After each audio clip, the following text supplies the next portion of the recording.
Welcome back, everybody. Welcome back to the canyon. Welcome back to Wheelin Wednesday.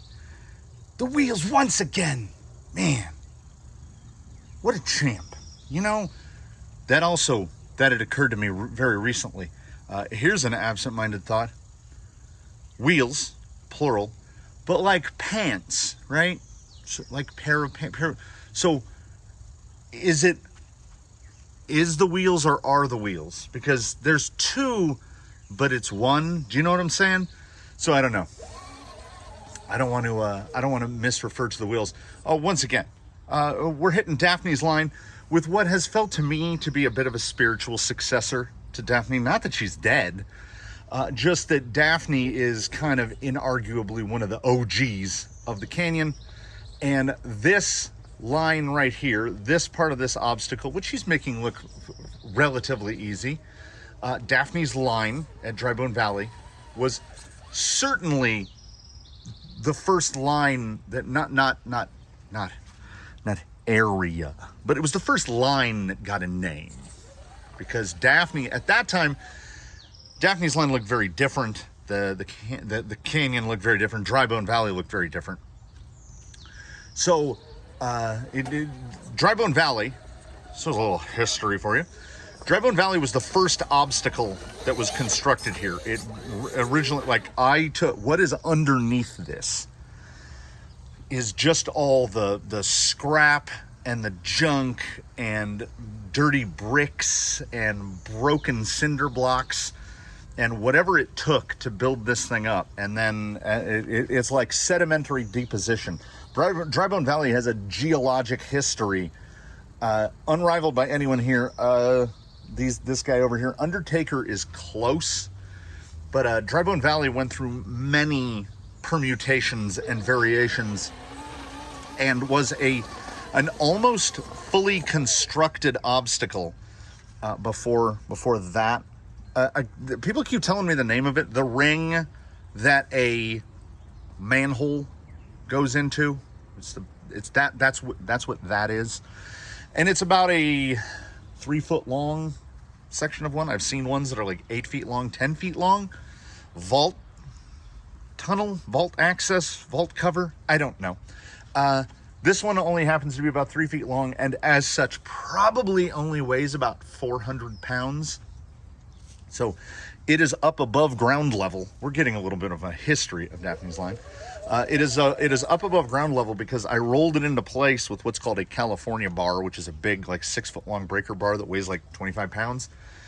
So I rolled it into place with that, and then I shimmied bricks under it to hold it in place, and then everything else was kind of built around it. And then the stuff, the center of frame, that's all the most recent, because Drybone Valley went through a teardown and a build-up and a teardown, and all the rocks went to build Undertaker, and then more rocks came in, and then these are all busted pavers.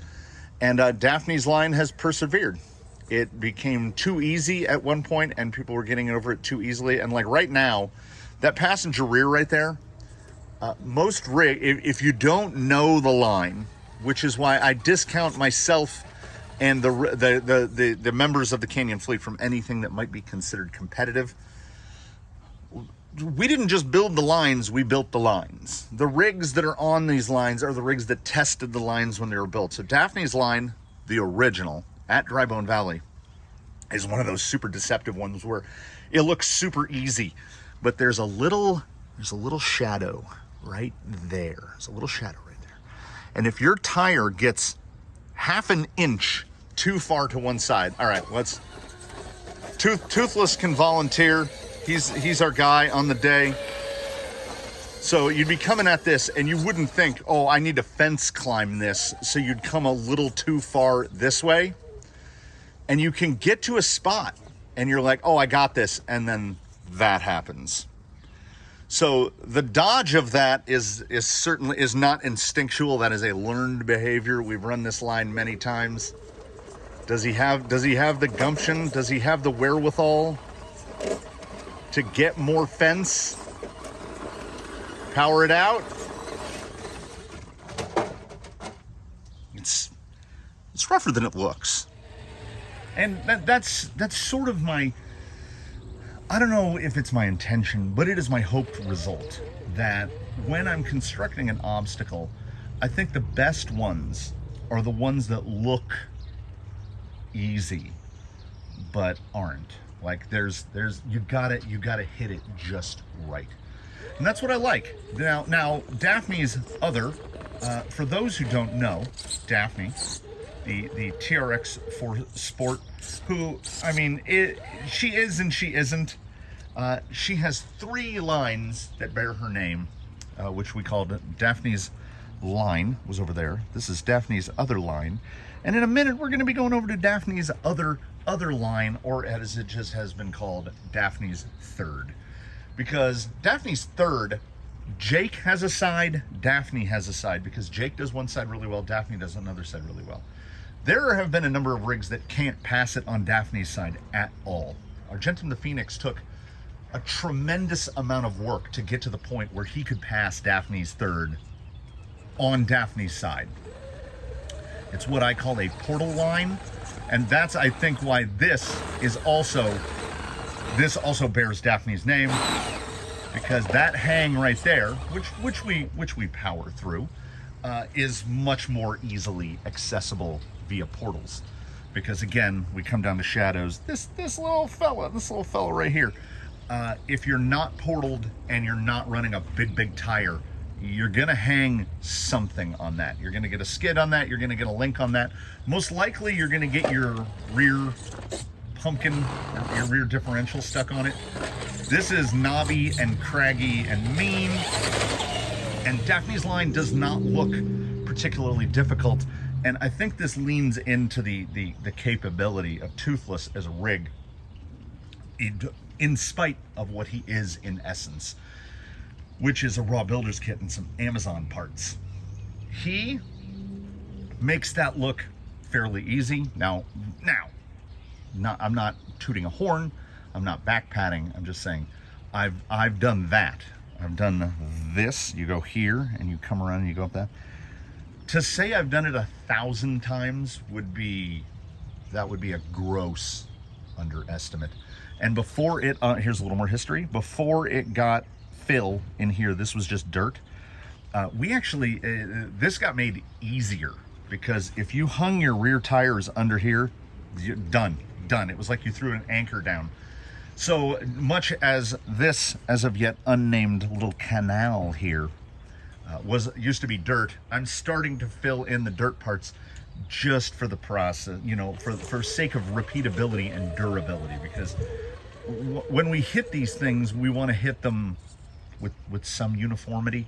I think that's a canyon strength, is that it is artificial. It is wholly artificial, because pardon me for a moment, Toothless. This is the canyon. So anything that rises above this level, this whole thing is flat, and worse even than that, actually. Where we are standing, directly below my feet right here, we are actually about, I would say, probably 4 inches higher than what's out here. Because when this was a full go fast track that covered the whole bottom of this thing, and it became too much work to care for, we rented a Bobcat, we made a big mess, and we pushed all the dirt basically just out to the sides. So, like, if you're familiar at all with Leviathan or Sultan's Curse or Savage Lands or any of those places, the fact that they have altitude to them, the fact that they are above the level of the earth, is because they are made of the original floor. Like, we took 3 or 4 inches of dirt covering the whole area. We just pushed it into the corners. And that was, honestly, that was when the canyon was born, because manufacturing altitude is particularly backbreaking, seeing as we talked about Drybone Valley a little. Undertaker here, from about where his front wheels are, right about there, over. This was originally built as a wood obstacle using old metal sofa frames, scraps of wood. I learned very quickly, I don't like wooden obstacles. They're not really representative of anything.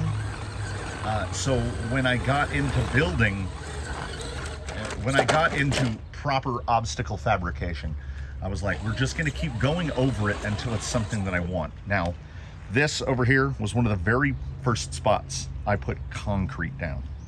Dry Bone Valley was scraps and dirt. This was one of the very first spots of concrete. So I fully did not know what I was doing. So nobody goes over here because this is a drive-through. You just go like this. So I am going to rebuild this from that like right this. That's going to get gone over on the top. I don't know what I'm going to use. I don't know what I'm going to do, but that will get covered over again. If you're wondering how oh man. So I think about this sometimes late at night. I think about how concrete is a truly amazing substance, because the base under here, so like right where he is, there's a bunch of like railroad ties and stuff piled up that formed the end. There used to be like a little wood spiral staircase that is like directly under the core, under all these big rocks, directly under that. So above that layer, so there was the wood, and there was one big piece of wood that stuck straight up, and it was right about here. It came right out under the peak. I stapled window screen to that and put concrete and rocks over the top of it.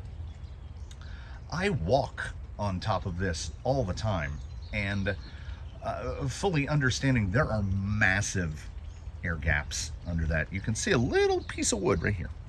There's that wood ledge that runs in an L shape. That wood is there because it's just underneath all of this, it's just hollow. So I don't understand it. I don't understand how it stays. I don't understand how any of this works. Can't quite get the what we call the gut shot. This, in my estimation, is actually a more difficult approach to Daphne's other line, because again, that lip, oh look, he's perfectly silhouetted in that nice little sunspot there. Where that passenger rear is hangs badly. There's a little baby rock right there, and you get some weight jacking there from, once again, shadows kill. It looks right now when I'm looking at it with the sun hitting it, it's a grumpy face, right? Nose, like it's got squinty eyes, and then there's like a really displeased mouth. He's like, what is it about the human brain that sees faces and everything? That face recognition thing. I don't know if his current setup, Toothless will be, and I will state this now,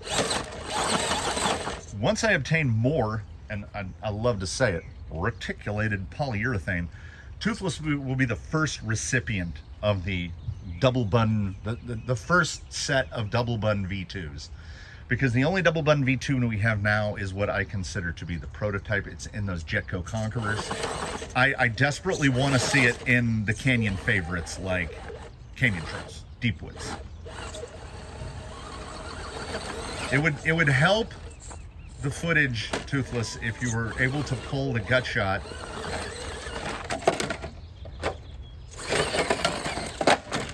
He's just not. Okay, all right. We've got two more things to do. So, mental note for me to inevitably forget later. That wedge on the wheel shouldn't say Daphne's line. It should say, like, tour to Daphne, or tour of Daphne, or Daphne's tour.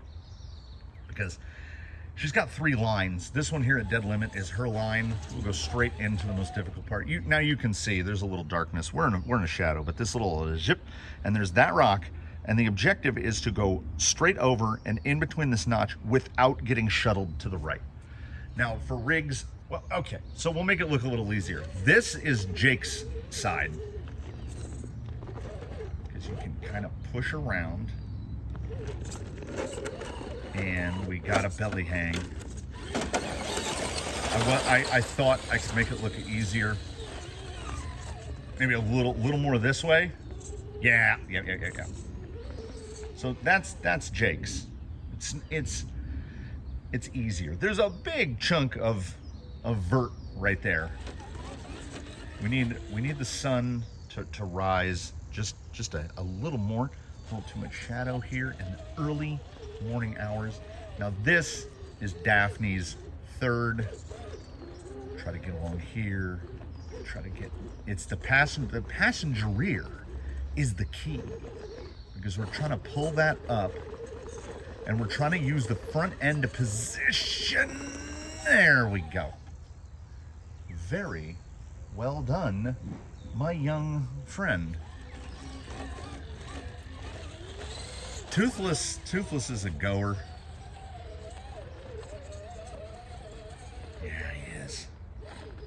he is. He is a model individual for the power and the capability of the most not understated, underappreciated, the most underappreciated of tires, the good old RTR Canyon Trail. So I thought what we might do here, rather than just go back inside and sit down, because full disclosure, and I do love to throw in things that will date the video off into the future. No one's gonna watch this in the future. My wife bought me a PlayStation 5 for Father's Day, which was nice, because I had given up. I've been a Sony guy. I know there's the Sony versus Microsoft, etc. Ignoring all that, I've been a Sony guy since the days of the, and I will not refer to it in passing as the PS1, the PlayStation. That's what it was called, because it was like when they make a movie and they never laid down and said, oh, we're gonna sequelize this to death, right? They didn't call it the PlayStation 1, well, much like they just called it the Xbox, and then the ridiculous Xbox 360. But then, from the days of the PlayStation, I owned 3 PlayStation 2s, because they got used so much and left on for so long doing things like online racing and Gran Turismo, which wasn't online racing, because online racing didn't exist. It was gentlemen's rules. It was a fantastic time of life. We're going back almost 25 years at this point. My PlayStation 2 would be on for 72 hours straight with a game on, not just left on, because that wasn't a thing. We didn't have like networks and stuff. I would do those 24-hour races on Gran Turismo. And so when they boned us, when we got SCX10 Pro'd with the PlayStation 5, which came out in November of our year 2020, and we are now standing in June of 2023, and this is roughly within about a 6-week window.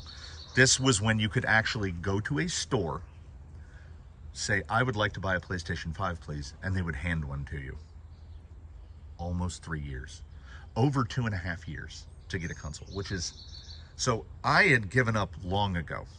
And how that ties into what you're watching now is that surrender, that give up. I was still playing my PS4, playing Minecraft on my PS4 like the day before she bought the PlayStation 5.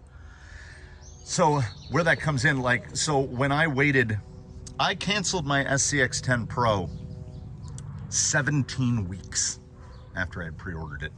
In that 17 weeks, I think at least 3 rigs got built, maybe 4. It wasn't worth the wait to me. It truly wasn't. Because Toothless is wonderful for what he is. He absolutely punches above his weight in every way. But then I stop and I look at him and I go, how much of the raw builder's kit is left? It's still, this is a 10, Toothless is a 10-2. He's got AR-44s, and he's got, it may be different, but it's still a 3-gear. AR-44s in a 3-gear, and the chassis rails from a 10-2 make him a 10-2. That's the last of the stuff that's 10-2. And I've lost the plot here a little. Because Daphne is greedy, and she's got 3 lines that bear her name. Daphne's Trio. Oh, Daphne's Trio. There it is. There's our wheel for the board. Our board for the wheel. Nobody else has anything named, really. I mean, we call that Jake's side. We call it the Yella, over at the side hill because yellow was the first one to really pull that side hill exit. Good weight transfer. Somebody else needs a line. So we need to cruise around a little and we need to find a line. Not something impossible, but something preferably that looks easy and turns out to be difficult. Thing is, Daphne just stumbled into those lines. How do we find one on purpose? And I guess the answer is we do it like we do everything else, which is we stumble around blindly and hope for something fortuitous to happen. So let's try this little valley cutter here. Again, looks easy. Is it actually easy?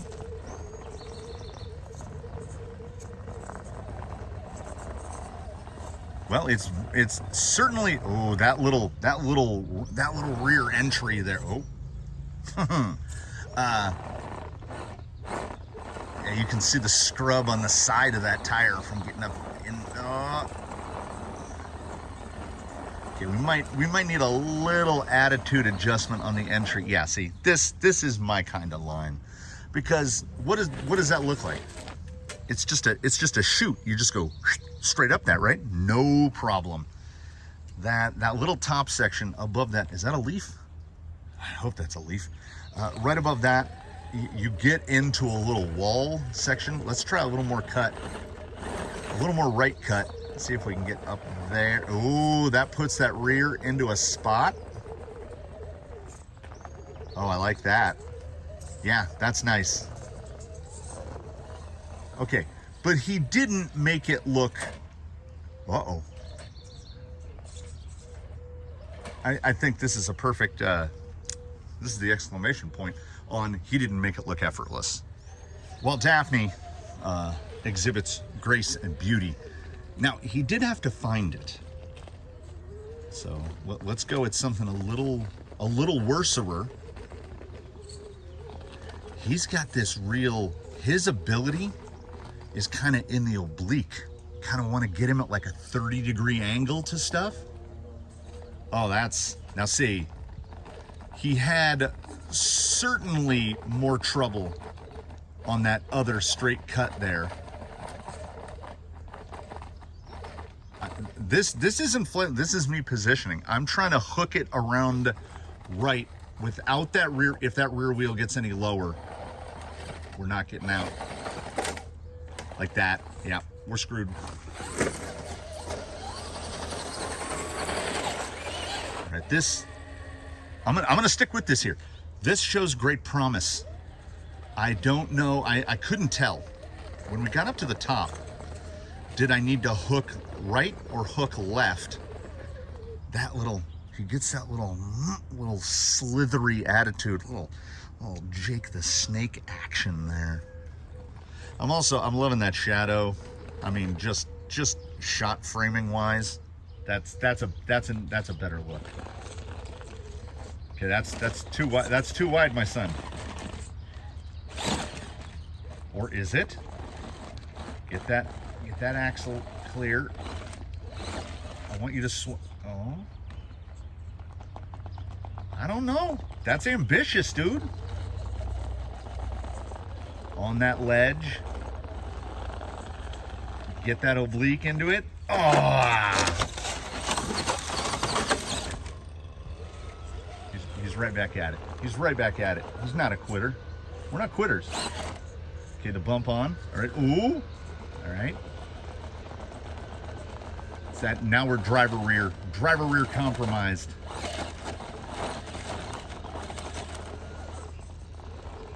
It's not responding to the beans here.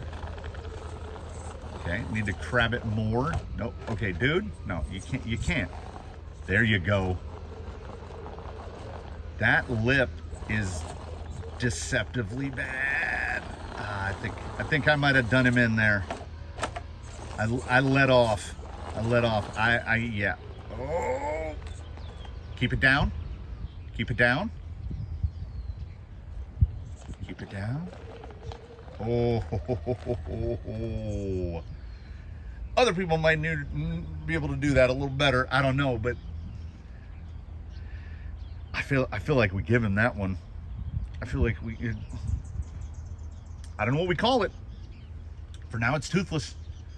The toothless is that cut, that side, in the shadow of the bridge, right up through there. You can approach it from either side, but it just gets more steep. I don't think the camera's letting us down. It's not showing the steepitude of that. But if you get an inch off to one side or the other, you fall out of that. And it looks like, I mean, look at that. You just go, you just drive straight up, right? All right, toothless gets a line.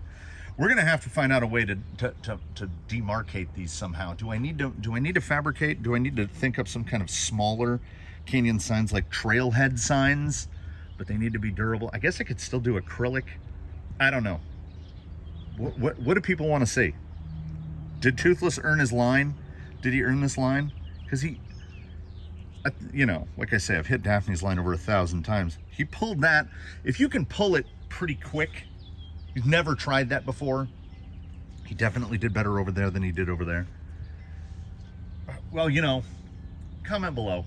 If you have anything you would like to talk about, put it in the comments. We love the comments. We're gonna call that a day. We're gonna call that a Wheelin Wednesday. What a wonderful Wheelin Wednesday. Not to get too alliterative, but we just did. So I hope you all will have or have had a wonderful Wednesday as well. Oh, we're still hitting it. We will see you in the next one. I